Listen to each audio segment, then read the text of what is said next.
के कारण साप दे दिया अगस्त्य जी ने, जाओ हाथी की योनि को प्राप्त हो। पर भजन कभी व्यर्थ नहीं जाता, नाम जब कभी व्यर्थ नहीं जाता। इसके प्रभाव से गजेंद्र को अंतिम समय भगवान की स्मृति हुई।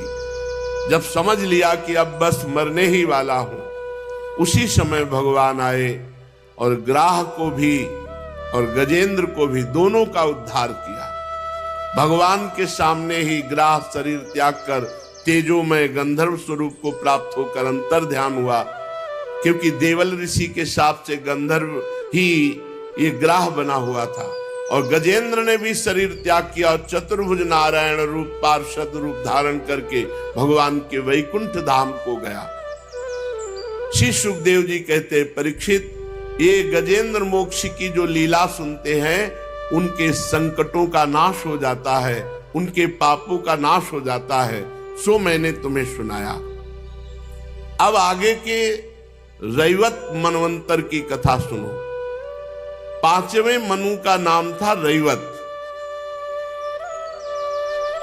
पीछे जो आपने मनु तामस की बात सुनी, उनके सगे भाई थे।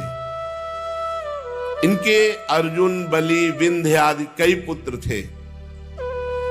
उस मनवंतर में इंद्र का नाम था विभु और भूतरे आदि देवताओं के प्रधान गण थे। हिरण्य रोमा, वेदशिरा, ऊर्ध्वबाहु आदि सप्त ऋषि थे। उनमें शुभ्र ऋषि की पत्नी का नाम था विकुंठा। उन्हीं के गर्भ से भगवान ने अवतार धारण किया वैकुंठनाथ के रूप में। भगवान स्वयं वैकुंठनाथ के रूप में हरि अवतरित हुए। जब लक्ष्मी देवी ने प्रार्थना की तो भगवान ने लक्ष्मी देवी के रहने के लिए श्री वैकुंठ धाम की रचना की। ये वैकुंठ धाम सर्वश्रेष्ठ है। उन वैकुंठनाथ के कल्याण में गुण और प्रभाव का तीसरे स्कंद में वर्णन किया है, जब जय विजय को शनकादि ने शाप दिया था। भगवान के वैकुंठनाथ के गुणों का वर्णन करने में तो वो भी समर्थ नहीं है जो पृथ्वी के एक एक कण को गिन ले। वो गिन सकता हो कोई ऐसा कि धूल के एक एक कण को गिन ले, लेकिन वो भगवान की महिमा का पार नहीं पा सकता। ऐसे भगवान वैकुंठनाथ हैं। छठे मनु चक्षु के पुत्र चाक्षुष थे। उनके पूर्व पुरुष शुद्युम्न आदि कई पुत्र थे। और इंद्र का नाम था मंत्रद्रुम और प्रधान देवगण थे आप्य आदि। उस मनवंतर में हविष्यमान और वीरक आदि सप्त ऋषि थे। जगतपति भगवान ने उस समय वैराज की पत्नी संभूति के गर्भ से अजित नाम का अवतार धारण किया। भगवान अजित और समुद्र मंथन कराकर देवताओं को अमृत पिलाया। कच्छपावतार धारण करके मंदराचल की मथानी के आधार बने। राजा परीक्षित ने पूछा, भगवान समुद्र मंथन करना ये तो बहुत कठिन बात है। समुद्र का मंथन हो जाना, कोई सरोवर हो, कोई झील हो, कोई नदी हो, तो अगाध समुद्र का मंथन, तो ये क्षीर सागर का मंथन कैसे किया? और भगवान ने कच्छप रूप किस कारण से धारण किया? देवताओं को कैसे अमृत पीने को मिला? और समुद्र से कौन कौन सी वस्तुएं निकली? इसमें भगवान की बड़ी रहस्यमयी लीलाएं हैं। आप कृपा करके सुनाइए, हमारी सुनने की प्रबल इच्छा है। आप ज्यों ज्यों भगवान की महिमा सुनाते जा रहे हैं, त्यों त्यों हमारा मृत्यु का भय हटता जा रहा है। और मेरे कान तो अघाने का नाम ही नहीं ले रहे। क्यों? कि बहुत दिनों से संसार की ज्वाला से तपा हुआ हमारा हृदय आज आनंदित हो रहा है। श्री सुखदेव जी ने कहा, परीक्षित, ये उस समय की बात है जब असुरों ने अपने तीखे शस्त्रों से देवताओं को पराजित कर दिया, युद्ध में बहुत से देवता मारे गए, बहुत से घायल हो गए, रणभूमि में गिरे, तीनों लोग भयभीत हो गए, देवराज इंद्र श्रीहीन हो गए, यज्ञ यागादि धर्म कर्मों का लोप हो गया, चारों ओर दुर्दशा ही दुर्दशा, दैत्यों का बोलबाला। वरुण देवता, इंद्र देवता, इन सब की दुर्दशा, क्योंकि बड़े बड़े दैत्यों, बलवान दैत्यों ने सब परास्त कर दिया। अब बड़े बड़े देवता मिलकर के ब्रह्मा जी के पास गए और कहा, महाराज आपने हमें लोकपाल बनाया है, आपने हमें त्रिभुवनपति बनाया, दैत्यों ने अपने बल से सब छीन लिया और सारी व्यवस्था भंग हो गई है। ब्रह्मा जी ने देखा कि इंद्र, वायु, अग्नि, ये सब देवता तेजहीन हो रहे हैं, शक्तिहीन हो रहे हैं, और संसार में बड़ी भयंकर स्थिति आ गई, क्योंकि राक्षसों का बोलबाला और असुर इसके विपरीत खूब फल फूल रहे। ब्रह्मा जी ने तत्काल मन एकाग्र किया और भगवान का स्मरण किया, समाधि में पहुंच गए। थोड़ी देर बाद समाधि से बाहर हुए और मुस्कुराते हुए बोले, देवताओं, मैं अर्थात ब्रह्मा, भगवान शंकर, तुम लोग असुर, दैत्य, मनुष्य, पशु, पक्षी, वृक्ष, स्वेदज, समस्त प्राणी भगवान के एक अंश से रचे गए हैं। हम उन्हीं भगवान की शरण में हैं। यद्यपि भगवान की दृष्टि में न कोई मित्र है, न कोई शत्रु है, न कोई दया का पात्र है, न कोई वध का पात्र है, न कोई उपेक्षा का पात्र है, न कोई आदर का पात्र है, क्योंकि सृष्टि सतोगुण, रजोगुण, तमोगुण उन्होंने ही रची है। पर जब कोई उनकी शरण में होकर उनको पुकारता है, तब उसका पक्षपात ले लेते हैं। भगवान किसी का पक्षपात नहीं करते, पर जब कोई शरण में होकर उनको पुकारता है तो भगवान उसका पक्षपात ले लेते हैं। इसलिए जगत गुरु परमात्मा भगवान श्री हरि की शरण ग्रहण करो, वही हमें उपाय बताएंगे कि दैत्यों से कैसे जीतेंगे। भगवान ब्रह्मा जी देवताओं को साथ लेकर भगवान अजित के निज धाम वैकुंठ लोक में गए। वहां जाने पर कुछ नहीं दिखाई दिया, वैकुंठ में जाने पर कुछ नहीं दिखाई दिया किसी भी देवता को। तब ब्रह्मा जी ने स्तुति की, वैकुंठ में पहुंचने पर भी कुछ नहीं दिखाई दिया। जैसे वृंदावन आने पर भी आप क्या देख पा रहे हैं, यहां दिव्य लीला हो रही। ब्रह्मा जी ने स्तुति की, अविक्रियम सत्यम अनंतमाद्यम गुहाशयम निष्कल मप्रतर्कम मनोग्रयानम वचसा निरुक्तम नमामहे देववरम वरेण्यम। हे निर्विकार परमात्मा, हे सत्य भगवान, हे अनंत भगवान, हे आदि पुरुष, हे सबके हृदय में अंतर्यामी रूप से विराजमान अखंड अतर्क, आपको नमस्कार। मन जहां जहां जाता है, ये साधक के लिए बहुत बढ़िया बात है, पकड़ ले। मन जहां जहां जाता है उसी उसी रूप में वहां आप पहले से ही विद्यमान है।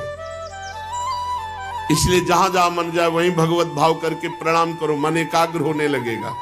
देख लेना, किसी से भी द्वेष हो, मन जल रहा हो, उसको बार बार प्रणाम करो, मन शांत हो जाएगा। दोष दर्शन मत करना आंतरिक, किसी से भी द्वेष घृणा हो रही हो, हृदय जल रहा हो, तो उसको प्रणाम करो। हे प्रभु आप ही हो, मैं जान नहीं पा रहा, नाथ आपको प्रणाम है, आपका द्वेष खत्म हो जाएगा। जहां जहां मन जा रहा है वहीं वहीं भगवान की भावना से प्रणाम करो, मन एकाग्र हो जाएगा। देख लो, करके देख लेना। मन जहां जहां जाता है वहां वहां आप पहले से ही विद्यमान रहते हैं। प्रभु वाणी आपका वर्णन नहीं कर सकती। आप सबके आराधनीय स्वयं प्रकाश है। हम सब आपके चरणों में नमस्कार करते हैं। आप ही प्राण हैं, आप ही मन है, आप ही बुद्धि है, और आप अहंकार के ज्ञाता हैं। इंद्रियां और उनके विषय दोनों ही आपके द्वारा प्रकाशित होते हैं। पर जो आपसे विमुख है, तो यही प्राण, यही मन, यही बुद्धि, यही अहंकार, यही इंद्रिया, यही विषय उसे फंसाकर दुर्गति करते हैं। अज्ञान छा जाता है जो आपसे विमुख है, और जो आपके सन्मुख है उनमें ज्ञान प्रकाशित हो जाता है। तो यही प्राण, यही मन, यही बुद्धि, यही अहंकार, यही इंद्रिया, यही विषय भगवत प्राप्ति का हेतु हो जाते हैं। समझो, भगवान के सन्मुख होना, भगवान का नाम जप करना, भगवान की शरण में होना, सब मंगल हो जाता है। प्रकृति के विकार मरने जीने वाले शरीर से अज्ञान के कारण ममता होती, इस शरीर से। और इस शरीर से जिसकी ममता है वो भगवत भाव से रहित होता है, उसमें भगवत भाव नहीं होता। शरीर की ममता वाले में, देह भाव वाले में भगवत भाव नहीं होता, और भगवत भाव वाले में देह भाव नहीं रहता। जीव के दोनों पक्ष, अविद्या और विद्या, ये आप में नहीं है। आप विद्या और अविद्या दोनों से परे हैं। आप अविनाशी सुख स्वरूप है। प्रभु हम आपकी शरण ग्रहण करते हैं। ये जीव माया से मोहित होकर अपने वास्तविक लक्ष्य से भटक गया है। सब भटके हुए, कोई बिरला ऐसा है जो भगवान में चित्त जोड़े नहीं, तो भगवान से चित्त हटकर संसार में ही लगा है। संसार में चित्त लगने का मतलब है भटकना। ऋषिगण, बड़े बड़े देवता, बड़े बड़े सत्वगुण संपन्न,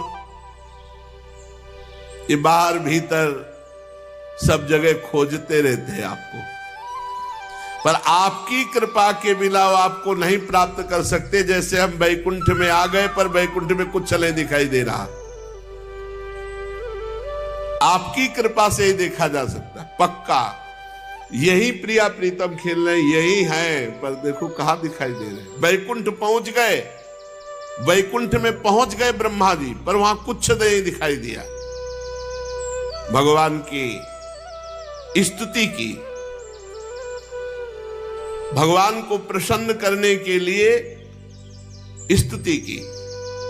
कहा प्रभु बक्षा स्थल से लक्ष्मी जी प्रकट हुई है, आपकी छाया से पितृगण प्रकट हुए हैं, और छाती से धर्म प्रकट हुआ है, और पीठ से अधर्म प्रकट हुआ है, सिर से आकाश प्रकट हुआ है, बिहार से अप्सराएं प्रकट हुई है। हे परम ऐश्वर्यशाली भगवान, आप हम पर प्रसन्न हो। जिनके अधर से लोभ, ऊपरी ओठ से प्रीति, नासिका से कांति, स्पर्श से समस्त पशुओं की, भौं से यमराज की, नेत्र के रोमों से काल की उत्पत्ति हुई, ऐसे परमेश्वरशाली भगवान हम पर प्रसन्न हो। प्रभु आप योग माया के पति हैं। संपूर्ण ये अनंत ब्रह्मांड उसी माया के द्वारा प्रकट हुए हैं। हम शरणागत हैं, हम चाहते हैं कि आप हमें दिखाई दें। आप कृपा करो, मैं अपने इन्हीं नेत्रों से आपके धाम को देखना चाहता हूं। दर्शन कराइए प्रभु, ये आवरण हटा दीजिए। ये देहाभिमानी दुख भोगने वाले जीव चाहे जितना परिश्रम और क्लेश करे, पर आपसे विमुख होकर कभी वो सुखी नहीं हो सकते, विफलता हाथ लगती है। परंतु जो विवेकी चतुर जन है वो आपका भजन करते हुए अपने सारे कर्म आपको समर्पित कर देते हैं, तो उनको परिणाम सुख मिलता है और भगवान की प्राप्ति होती है। भगवान को समर्पित किया हुआ छोटे से छोटा कर्म भी महान फल देने वाला होता है। इसीलिए कहते हैं कर्म समर्पण करो। प्रभु आपकी आराधना विश्व की आराधना है। जैसे बड़े वृक्ष की जड़ में पानी चढ़ा दे तो छोटी छोटी डालियां और फूल पत्तों को सींचना नहीं पड़ता, ऐसे आपकी आराधना, आपकी उपासना पूरे विश्व की उपासना है, पूरे विश्व की। इसीलिए प्रिया प्रीतम की उपासना करने वाले को ये कल एक उपासक जो भगवान शंकर और पंच देवताओं की आराधना अभी तक करते थे, सत्संग सुना तो प्रिया प्रीतम की उपासना करने लगे। तो वो कल बहुत संकट में थे कि हम डर रहे हैं कि कहीं गणेश जी नाराज ना हो जाएं, कहीं भगवान शंकर नाराज ना हो जाएं, क्योंकि पहले उनकी आराधना करते थे, अब प्रिया प्रीतम की आराधना करते हैं। तो इस बात से समझ लो कि पहली बात तो भगवान शंकर की कृपा से ही ये आपको सुनने को मिला। जा पर कृपा न करें पुरारी सो न पाओ मुनि भगत हमारी। और दूसरी बात यह कि भगवान श्री कृष्ण चंद्र की आराधना से पूरे विश्व की आराधना हो जाती है। जैसे मूल में जल चढ़ा दो तो सर्वत्र पहुंच जाता है, ऐसे गीता जी के 15वें अध्याय में लिखा ऊर्ध्व मूल मधा शाखा मस्वत्तम प्राहुरभ्यम। भगवान सबके मूल है। देखो देखो कैसी सुंदर बात कही। जे ही ब्रह्मा जी ने स्तुति की कि हे नाथ हम आपके धाम के और आपके दर्शन करना चाहते हैं, तो जे ही स्तुति पूर्ण हुई तो मानो करोड़ करोड़ सूर्य एक साथ प्रकट हो गए हो। ऐसा तेज सब चौंधिया गए। ब्रह्मा जी बड़े बड़े देवता सबकी आंखें चौंधिया गई। आकाश दिशा पृथ्वी शरीर कुछ नहीं दिखाई दिया, केवल भगवान शंकर और कुछ कुछ ब्रह्मा जी, इनके नेत्र खुले रहे, तब देखा वैकुंठ धाम। सोचो आप, इनको वैकुंठ धाम देखने के लिए भगवान ने दिव्य नेत्र दिए। और ये तो वृंदावन धाम है, प्रेम धाम। यहाँ रज रानी वृंदा सखी कृपा करें तभी वृंदावन झलके, नहीं तो वृंदावन में रहते हुए भी ईंटें ही पत्थर देख रहे हैं, कहाँ वृंदावन दिखाई दे रहा, कहाँ प्रिया प्रीतम दिखाई दे रहे।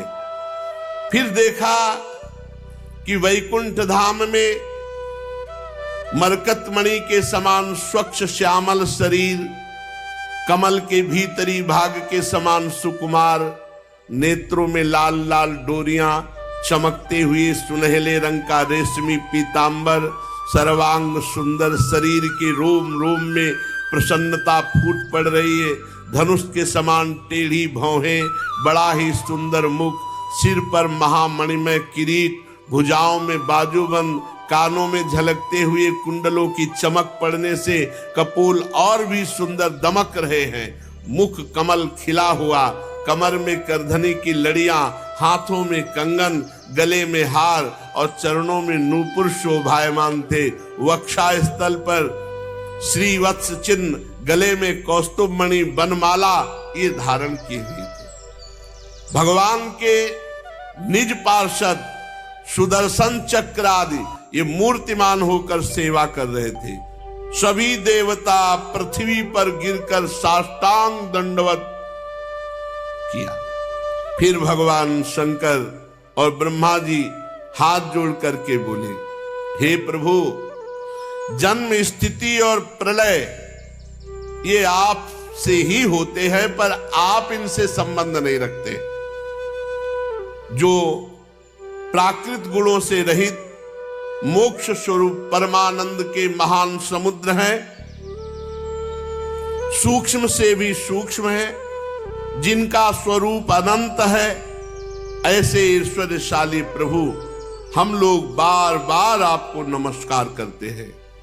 हे पुरुषोत्तम, अपना कल्याण चाहने वाले साधक को वेदोक्त एवं पांच रात्रोक्त विधि से आपके स्वरूप की उपासना करनी चाहिए।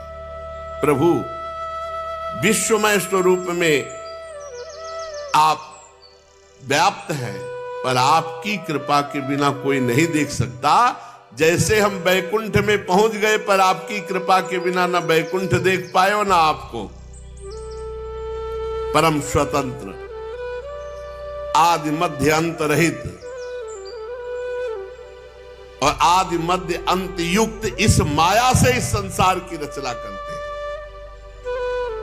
इसलिए विवेकी पुरुष शास्त्र ज्ञान और सावधानी पूर्वक मन को एकाग्र करके इस संसार की भीड़ में आपको ढूंढ लेते हैं, आपको ढूंढ लेते हैं, आपके स्वरूप का साक्षात्कार कर लेते हैं। जैसे मनुष्य युक्ति द्वारा लकड़ी से आग प्रकट कर लेता है, युक्ति द्वारा गौ से दूध और दूध से घी, युक्ति द्वारा पृथ्वी से अन्न और जल, युक्ति द्वारा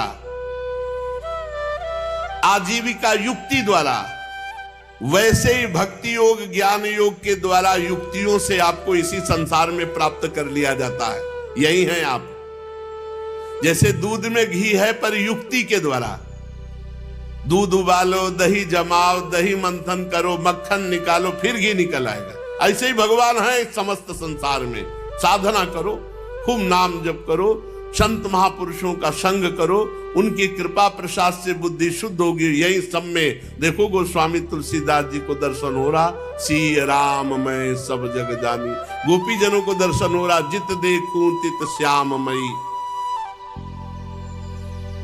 जिस प्रकार जंगल में लगी हुई आग से झुलसता हुआ हाथी भागे और गंगा की धारा में आकर शांति का अनुभव करे, ऐसे ही इस संसार के भोगों से जला हुआ जीव जब आपकी लीला कथा में आकर के बड़ा आनंद, जैसे जंगल में लगी हुई आग के दावानल से झुलसा हुआ हाथी गंगा की धारा में आके खड़ा हो जाए एकदम शीतल, ऐसे संसार के भोगों से जला हुआ जीव जब भगवान की कथा में बैठता है तो बड़ी शीतलता मिलती है, इंद्रियों को बड़ा सुख मिलता है। अगर वो साधक है तो चैतन्य होकर भगवान के चिंतन में डूबेगा, और अगर विषयी है तो सो जाएगा, उसकी इंद्रियां तमोगुण में लीन हो जाएंगी।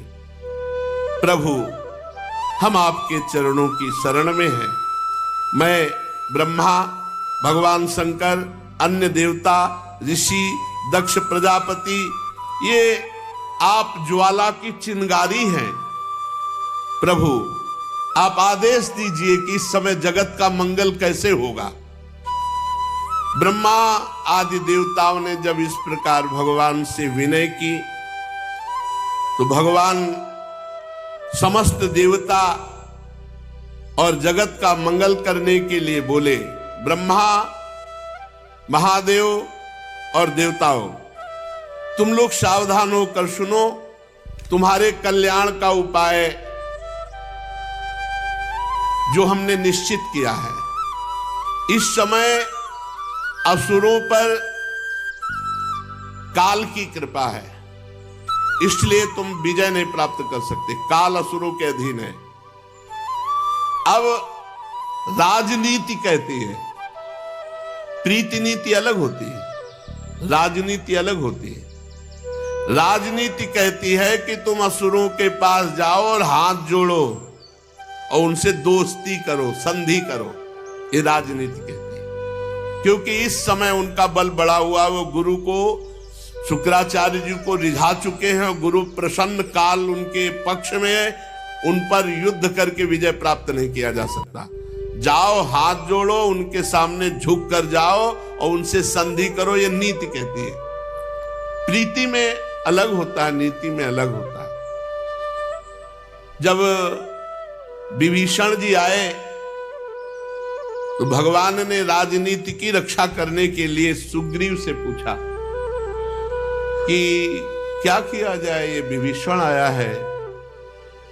तो उन्होंने कहा, प्रभु उत्तम बात तो यह है कि तत्काल इसको बांध लिया जाए, क्योंकि ये रावण का भाई है। और मुझे तो ऐसा लगता है कि ये भेद लेन पठवा दस सीसा राखी बांध, इसको बांध दिया जाए, ये भेद लेने आया है। तो भगवान ने जो कहा, सखा नीति तुम नीक विचारी, नीति तो बढ़िया कही लेकिन प्रीति रीति के खिलाफ है। मम पण शरणागत भयहारी, ये मेरी शरण में आया है। अगर ये तुम्हारी नीति के अनुसार, बढ़िया कही तुमने नीति, अगर ये नीति मान भी ली जाए कि ये हमारे बल का रहस्य जानने आया है, तो ये क्या जान पाएगा? जगमौ सखा निशाचर जेते, लक्ष्मण हरे निमिष मौतेते। केवल लंका में नहीं, पूरे विश्व ब्रह्मांड में जितने निशाचर पलक झपकते लक्ष्मण जी मार देंगे। ये क्या जान पाएगा हमारे बल को? और जो सभी तावा सरनाई, तो रखियो ताई प्राण किनाई। जाओ उभय भांति ते लाओ, उभय भांति दोनों तरह। अगर ये भेद लेने आया तो भी सम्मान से लाओ, और शरणागत आया तो रखियो ताई प्राण किनाई। उभय भांति ते आनो, हंसी कह कृपा निकेत। प्रीति और नीति में बड़ा भगवान कह रहे, इस समय नीति कहती है कि दैत्यों के सामने जाओ और झुको। जब शत्रु का समय बड़ा हो तो उचित यही कि झुक के चलो चुपचाप, ये नीति कहती है। बोले हम झुकेंगे नहीं तो टूट जाओगे। बोले जाओ, हाथ जोड़ो, उनके आगे झुको, संधि करो। फिर आगे, जब अपना कार्य बनाना हो, नीति कहती है, नीति कहती है अपना कार्य बनाना हो तो शत्रु से भी हाथ जोड़ के, झुक के, मिलाप करके काम करना चाहिए। और जब काम निकल जाए तो फिर चूहे और सांप वाला बर्ताव करना चाहिए। किसी मदारी की पिटारी में सांप तो पहले से था, थोड़ी सी जगह थी, उसमें से चूहा काट, उसके तो दांत काट के अंदर हो गया। अब चूहा अंदर गया तो सांप बड़ा वो भयभीत हुआ।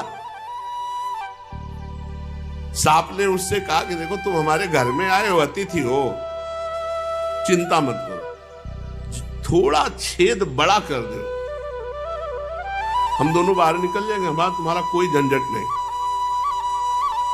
बिल्कुल तुम ये मत सोचो कि तुम्हें खाएंगे, देखो हम तुम्हारे पास है, हम तुम्हें खा थोड़ी रहे। चूहे के बड़े प्रवीण दांत, बड़ा गोला काटा, और जो ही काटा कि चूहा निकल जाएगा, इतना काटा, चूहा काट के जो निकलने लगा, पीछे से सांप पकड़ लिया और धीरे से निकला, और पहले चूहे को लील गया फिर निकल गया। तो भगवान कह रहे हैं ये नीति है, ये साधुता की प्रीति की बात नहीं है भाई।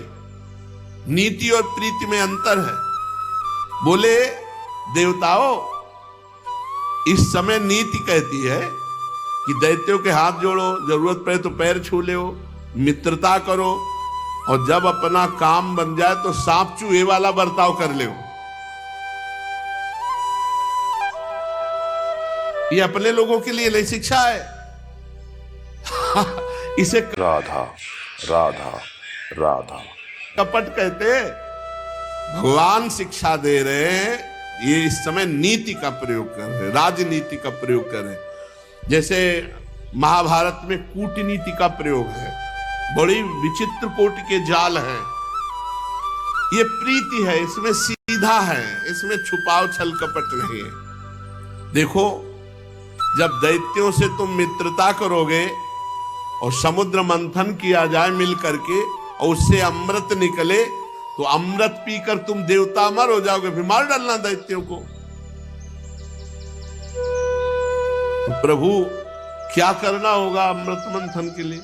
बोले क्षीर सागर में पहले लताएं, औषधियां, ये हम सब बताएंगे, वो लताएं, वो औषधियां सब डालो, मंदराचल की मथानी, वासुकी नाग की रस्सी, और मेरी सहायता से समुद्र मंथन करो। चलो आलस्य प्रमाद का त्याग करो। देवताओं, विश्वास रखो, जिसके पक्ष में मैं होता हूं फल उसे मिलता है, और जो मेरे से विमुख होता है उसे श्रम क्लेश यही हाथ लगता है।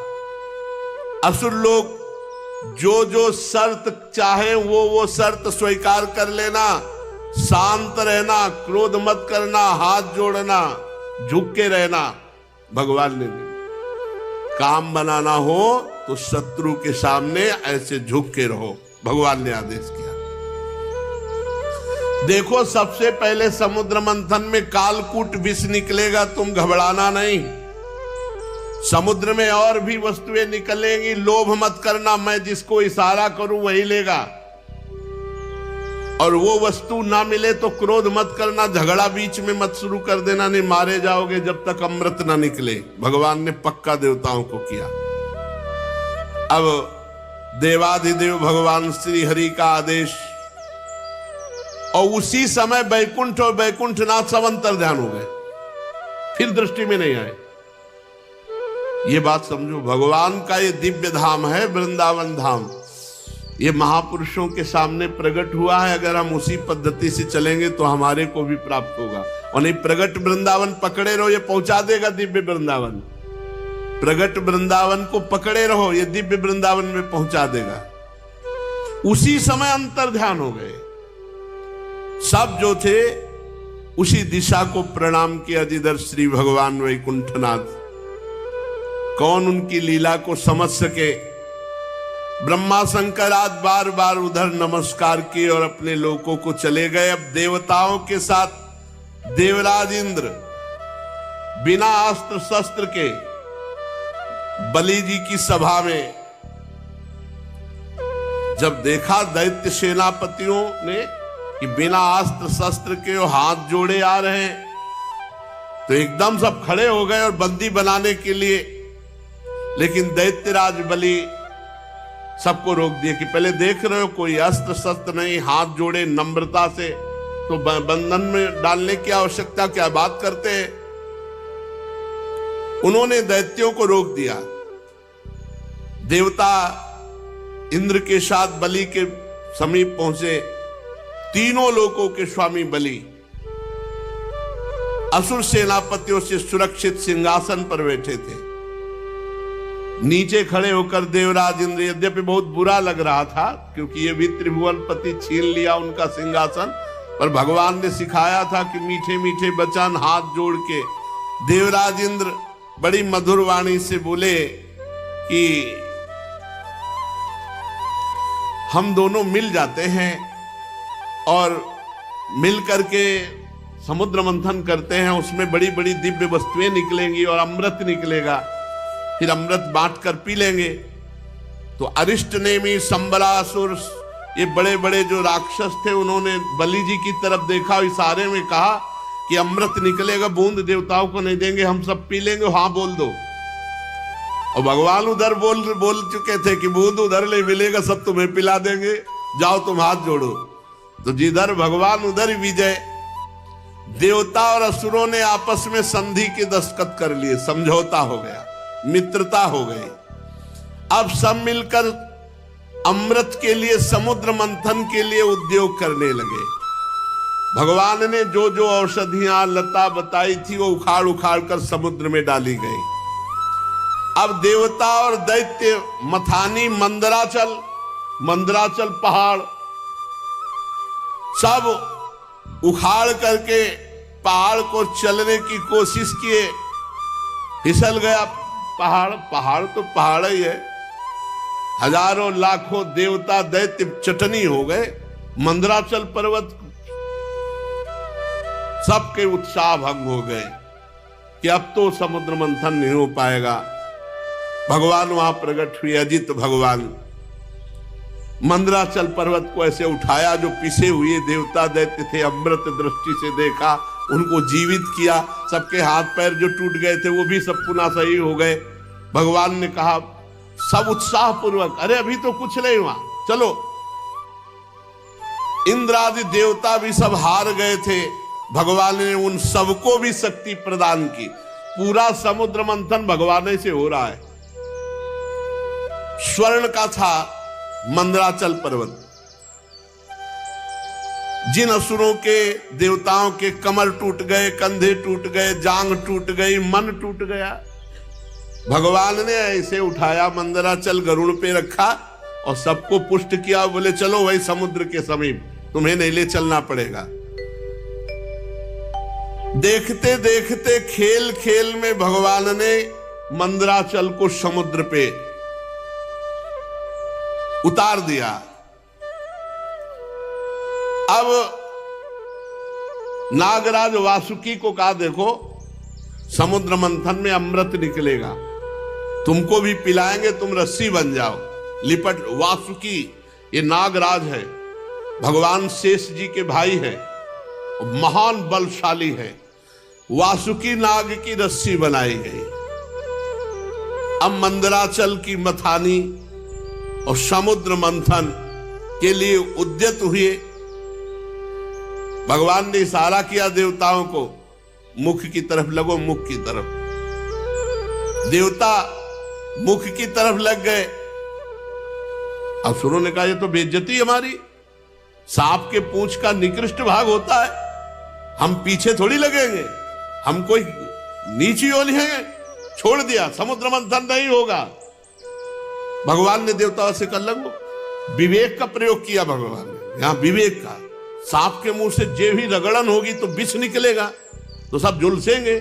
तो भगवान ने पहले देवताओं को, उन्होंने समझा मुख श्रेष्ठ होता है, इसीलिए देवता लगे, बोले समुद्र मंथन नहीं होगा, या तो हम मुख की तरफ लगे। भगवान ने कहा लगो लगो, मुख की तरफ लगो। देवताओं से कहा, आ जाओ पीछे, आ जाओ पीछे, आ जाओ। देवता पूंछ पकड़ लिए।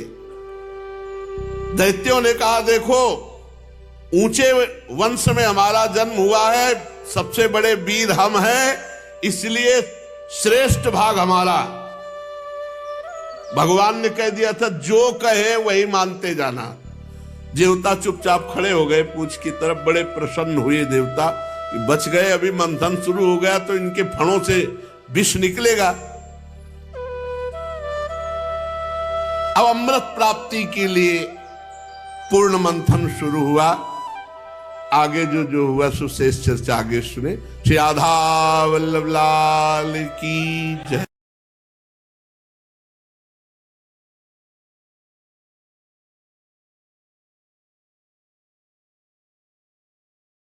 राधा राधा राधा राधा राधा राधा राधा राधा।